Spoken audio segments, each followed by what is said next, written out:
नमस्कार. जय श्री कृष्ण. श्री कृष्ण चैतन्य प्रभु नित्यानंद, श्री अद्वैत गदाधर, श्रीवासदि गौर भक्तवृंद. Enunciating text 22, text 23 and text 24 of chapter 15, description of the kingdom of God of third canto, the status quo of Srimad Bhagavatam. Text 22. Vapishu vidruma tatasvamala mrutapsu preshyantvita nijavane tulsi bhirisham अभ्यर्चति स्वलक मुन्न समीक्ष वक्त्र मुच्छेषितं भगवते त्य मतांग यच्छ्रीः. The goddesses of fortune worship the Lord in their own gardens by offering tulsi leaves on the coral paved banks of transcendental reservoirs of water. While offering worship to the Lord, they can see on the water the reflection of their beautiful faces with raised noses, and it appears that they have become more beautiful because of the Lord's kissing their faces. Generally, when a woman is kissed by her husband, her face becomes more beautiful. In Vaikuntha also, although the goddess of fortune is naturally as beautiful as can be imagined, she nevertheless awaits the kissing of the Lord to make her face more beautiful. The beautiful face of the goddess of fortune appears in ponds of transcendental crystal water when she worships the Lord with tulsi leaves in her garden. Text 23. Yanna vrajantya ghabhido rachnanu vadacha chrunavanti ye anya vishayah kukatha matighnih यास्तु श्रुता हतभगैर नृभिरक्त सारास तांस्तान क्षिपन्त्य शरणेषु तमहसु हन्त.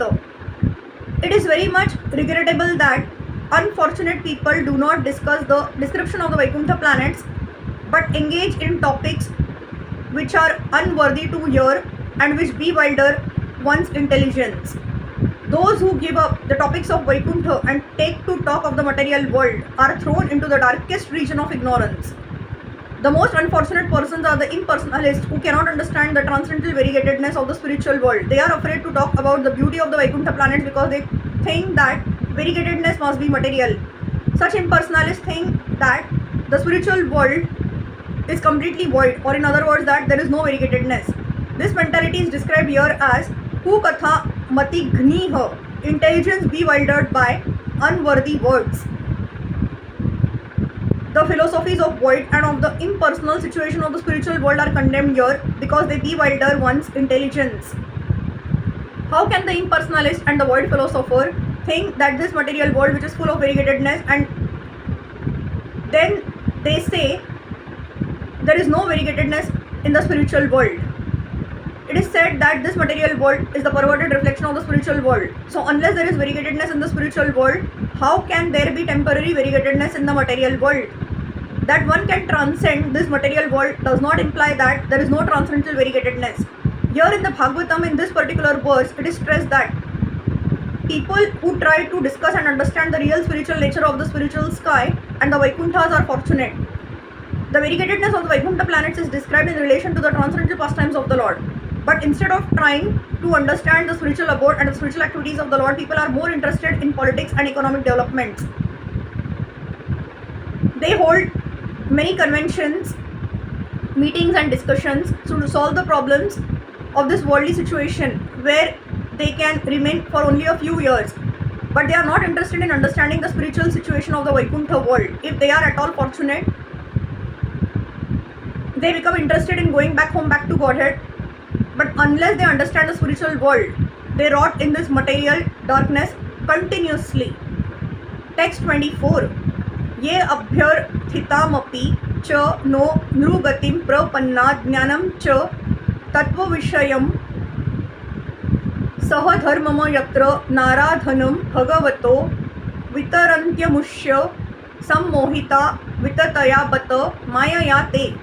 Lord Brahma said, my dear demigods, the human form of life is such importance that we also desire to have such life.